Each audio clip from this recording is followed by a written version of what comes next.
رحیم یار خان کا مندر، اکا دکا واقعہ۔ کہتے ہیں کہ جھوٹ بولنے والوں پر ایک وقت ایسا آتا ہے جب وہ خود سے بھی جھوٹ بولنے لگتے ہیں، یعنی وہ جھوٹ بول کر خود کو بھی یقین دلا لیتے ہیں۔ دھوکہ دہی میں اوج کمال پر پہنچ کر لوگ خود کو بھی فریب دینا سیکھ جاتے ہیں، اور منافقت میں بام آفرینی پر قول اور فعل کا تضاد معنی کھو دیتا ہے، اور جو کہا جاتا ہے وہ علل اعلان اپنے عمل سے جھٹلایا جاتا ہے، مگر ضمیر ملامت نہیں کرتا۔ پھر دھوکے باز، جھوٹے، مکار اور مطمئن منافق اس حد سے بھی ایک قدم آگے بڑھ جاتے ہیں اور خدا کو بھی دھوکہ دینے کی کوشش کرتے ہیں، خدا سے بھی جھوٹ بولتے ہیں، اور خدا سے بھی مکمل اطمینان کے ساتھ مکاری اور منافقت کی کوشش کرتے ہیں، اور انہیں یہ احتمال تک نہیں ہوتا کہ یہاں یہ گر نہیں چل سکتا، یہ اسلام، انسانیت، حتیٰ کہ خدا کے ساتھ مذاق نہیں تو کیا ہے۔ ذاتی مقاصد کے لیے لوگوں پر توہین مذہب کے الزام لگانا ہو، یا ڈالر لے کر جہاد کرنا ہو، یا حلالہ سینٹر بنا کر طلاق اور نکاح کی حدود پر کہکہے لگانا ہو، ہم اپنی جہالت، گمراہی اور ہٹ دھرمی میں ہر ایک حد پھلانگ چکے ہیں۔ یہ اسلام، انسانیت، حتیٰ کہ خدا کے ساتھ مذاق نہیں تو کیا ہے۔ ہمارے ایک مسیحی کلیگ نے بتایا کہ وہ 7ویں جماعت میں پڑھتا تھا، جب ایک روز اس کے ایک استاد کلاس میں آئے غصے میں، اور اسے پکارا کہ اسلامیات کی کتاب لے کر آؤ۔ 7ویں جماعت کے بچے کی عمر کیا ہوتی ہے؟ یعنی زیادہ سے زیادہ 11-12 سال۔ وہ کہنے لگا کہ میں اسلامیات لے کر ان کے پاس پہنچ گیا۔ اسکول میں غیر مسلموں کے پاس چونکہ اسلامیات کی متبادل کی سہولت فقط کاغذوں میں ہوتی ہے، یا کم از کم اس اسکول میں تھی، اس لیے غیر مسلم ہونے کے باوجود میرا یہ کلیگ دوست اسلامیات ہی پڑھتا تھا۔ خیر، اس نے بتایا کہ وہ اسلامیات کے لیے لے کے ان کے پاس پہنچا تو استاد نے کہا کہ سورہ اخلاص نکالو۔ میں نے سورہ اخلاص نکالی، قل هو اللہ احد اللہ الصمد لم یلد ولم یولد ولم یکن لہ کفوا احد، پوری سورت پڑھ گیا۔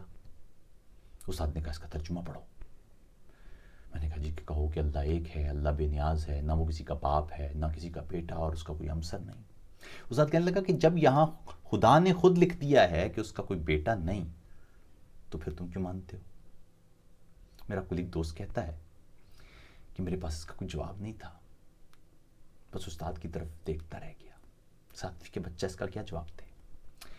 خدا کا شکر ہے، خدا کا شکر ہے کہ اس کے پاس کوئی جواب نہیں تھا، کیونکہ اگر وہ یہ کہتا کہ یہ خدا کی کتاب تو آپ کی نظر میں میرے عقیدے کے مطابق تو نہیں ہے، یا اگر آپ یسوع مسیح کو خدا کا بیٹا نہیں مانتے تو یہ آپ کا عقیدہ ہے، میرا عقیدہ تو انہیں خدا کا بیٹا کہنے کا ہے یا خدا کا بیٹا ماننے کا ہے، یا قرآن میں لکھی تحریر آپ کی نظر میں درست ہوگی مگر میرے مذہب کے مطابق تو یہ درست نہیں ہے۔ تو ممکن ہے وہ استاد توہین مذہب کا نعرہ لگا کر اس 11-12 سالہ بچے اور اس کے پورے خاندان کے لیے وہ گلی، وہ محلہ، بلکہ وہ شہر تک پرایا کر دیتا۔ ایک نعرے کی بات تھی۔ یہ اسلام، انسانیت، حتیٰ کہ خدا کے ساتھ مذاق نہیں تو کیا ہے۔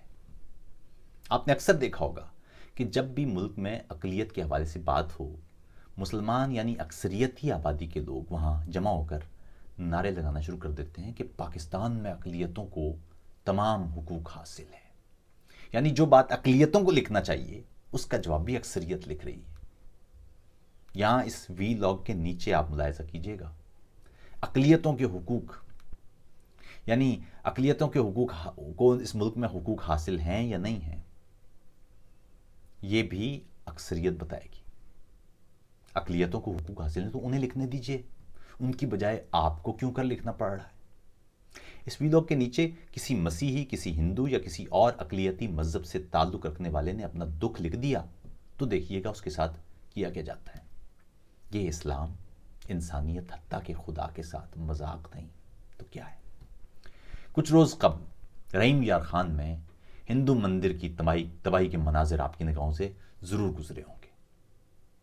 خبر سامنے آئی کہ ایک ہندو بچے نے مدرسے کی توہین کر دی ہے، اسلام کی توہین کر دی ہے۔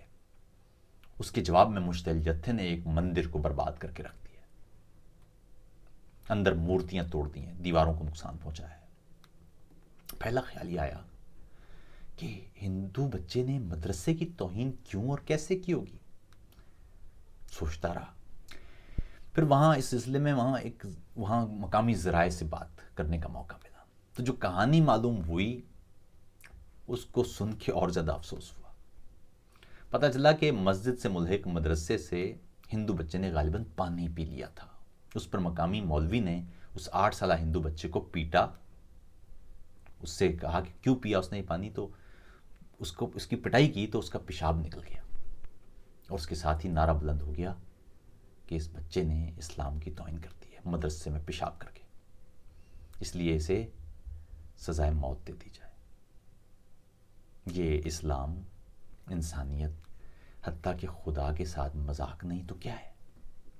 سندھ میں 9-10 برس کی ہندو بچی کو اٹھایا جاتا ہے، وہ چند روز غائب رہتی ہے اور پھر اچانک اسے سامنے لا کر بتایا جاتا ہے کہ وہ تو مسلمان ہو چکی ہے اور اس کا نکاح کر دیا گیا ہے۔ وہ واپس اپنے والدین کے پاس اس لیے نہیں جا سکتی کیونکہ اسلام قبول کرنا تو ٹھیک ہے، لیکن اسلام چھوڑنے کی سزا موت ہے۔ یہ اسلام، انسانیت، حتیٰ کہ خدا کے ساتھ مذاق نہیں تو کیا ہے؟ پولیس ایسی کسی بچی کو برآمد کرائے تو مشتعل جتھا تھانے کے باہر جمع ہو کر نعرے بازی شروع کر دیتا ہے۔ پھر مشتعل گروہ فقط تھانوں ہی کے باہر یا مندروں اور گرجا گھروں پر ہی حملوں کے وقت نظر نہیں آتے، بلکہ یہ مشتعل گروہ سوشل میڈیا پر بھی جملے بازی کے ذریعے نفرت بکھیرتے نظر آتے ہیں، پورے اطمینان کے ساتھ۔ مزے کی بات ہے کہ ایسے بھیانک اور کریہ جرائم کو جائز قرار دینے کے لیے بنائے گئے جواز اور گھڑی گئی دلیل انتہائی احمقانہ ہوتی ہے۔ دلیلیں کیا ہیں؟ اصل میں رٹے رٹائے جملے ہیں۔ ایک لڑکی کا اپنا افیئر تھا، اس لیے اس نے بھاگ کر شادی کر لی، یا اگر کوئی اپنی مرضی سے اسلام قبول کرے تو آپ کو کیا مسئلہ ہے؟ کوئی پوچھے کہ 9-10 سال کی بچی کا کیسا افیئر، یا کوئی پوچھے کہ ایک نابالغ بچی کی مرضی کی قانونی حیثیت کیا ہے، یا کوئی پوچھے کہ صرف لڑکیاں کیوں اسلام قبول کر رہی ہیں، آج تک کسی ہندو لڑکے نے اسلام کیوں قبول نہیں کیا؟ اس معاملے میں پاکستان میں تو ایک عرصے سے یہی مذہبی شدت پسندی جاری ہے، مگر اب بھارت میں بھی ان دنوں کچھ اسی قسم کے حالات پیدا ہو چکے ہیں یا ہوتے جا رہے ہیں۔ مسلمانوں یا کسی دوسری اقلیتی مذہب سے متعلق بات ہو تو ہندو اکثریتی آبادی وہ اٹھ کر کھڑے ہو جاتے ہیں، پہنچ جاتے ہیں اور کہیں گے کہ ہندوستان میں مسلمانوں کو جتنے حقوق حاصل ہیں دنیا میں کہیں نہیں۔ ایسے ہی جملے آپ کو ادھر بھی نظر آتے ہیں، پاکستان میں اقلیتوں کو جتنے حقوق حاصل ہیں ویسے کہیں بھی نہیں۔ ہندوستان جب تک سیکولر تھا یا سیکولرزم کے راستے پر چل رہا تھا، حالات کسی حد تک قابو میں تھے، گو کہ تقسیم سے لے کر آج تک دستوری طور پر سیکولر ہونے کے باوجود وہاں کسی نہ کسی صورت میں مذہب ایک معاملہ رہا ہے، لیکن پھر بھی جب تک ریاست اس میں فعال انداز سے ملوث نہیں تھی وہاں حالات قدرے بہتر تھے۔ جہاں جہاں ریاستی نظام نے اکثریتی مذہب کا ساتھ دیا وہاں حالات گجرات دنگوں یا دہلی فسادات کی صورت میں آپ کے سامنے آئے۔ پچھلے کچھ عرصے میں وہاں نریندر مودی کی ہندو قوم پرست حکومت کے دوران ہندوستان کا یہ سیکولر تشخص خاصا کمزور ہوا ہے، بلکہ وہاں موجود اقلیتوں میں خوف کا عنصر بہت بڑھ گیا ہے۔ ابھی چند روز ہوئے بھارت میں سیکولرزم کی علامت سمجھے جانے والی پارلیمان کے قریب ایک جتھے نے ایک تقریب میں اسلام اور مسلمانوں کے خلاف نفرت انگیز نعرے بازی کی، جبکہ اس موقع پر پولیس بھی موجود تھی۔ بعد میں نامعلوم افراد کے خلاف ایف آئی آر درج کر لی گئی۔ کوئی بھی ریاست جو دستور کے ذریعے اقلیت کو تحفظ دینے کی بجائے اکثریتی جتھوں کے ہاتھوں میں چلی جائے گی وہاں مشتعل ہجوم سڑکوں پر ہی عدالتیں لگاتے نظر آئیں گے۔ یہ واقعات تواتر سے ہوتے دیکھنے کے باوجود کہا جاتا ہے کہ بھائی یہ اکا دکا واقعات ہیں۔ مجھے ویسے یہ اکا دکا والی بات کبھی سمجھ نہیں آئی، واقعات تو اکا دکا ہی ہو کر ہوتے ہیں نا۔ ایک ہی دن میں سارے مسیحیوں، سارے ہندوؤں کو، سارے غیر مسلموں کو خاتمہ تو ظاہر ہے نہیں ہو سکتا، اکا دکا طریقے سے ہی ہوتا ہے۔ لاڑکانہ میں ہندو مندر پر حملہ کر کے وہاں توڑ پھوڑ اور لوٹ مار کی گئی، اکا دکا واقعہ ہے۔ پشاور میں چرچ پر حملہ ہوا اور وہاں 83 مسیح قتل کر دیے گئے، اکا دکا معاملہ ہے۔ جوزف کالونی میں مشتعل ہجوم نے توہین کے الزام پر مسیحیوں کے 200 مکانات جلا دیے، اکا دکا واقعہ ہے۔ ایک مسیحی جوڑے کو لاہور کے قریب مار مار کر قتل کیا گیا اور ان کی لاشوں کو جلا دیا گیا، اکا دکا واقعہ ہے۔ جہلم میں احمدی برادری سے تعلق رکھنے والے افراد کی ملکیت ایک فیکٹری کو آگ لگا دی گئی، اکا دکا واقعہ ہے۔ ایسٹر کے دن لاہور میں ایک چرچ کے باہر بم دھماکے میں 72 مسیحی ہلاک اور 300 سے زائد زخمی ہو گئے. اکا دکا واقعہ ہے. اکا دکا واقعات کی اتنی لمبی لسٹ ہے جتنی لمبی ان واقعات کو اکا دکا کہنے والوں کی زبانیں ہیں. پاکستان کے ہیومن رائٹس کمیشن کی سن 2019 کی رپورٹ کے مطابق ہر سال پاکستان میں 1000 سے زائد غیر مسلم افراد کو جبری تبدیلی مذہب کا سامنا کرنا پڑ رہا ہے. یہ سراسر ظلم ہے.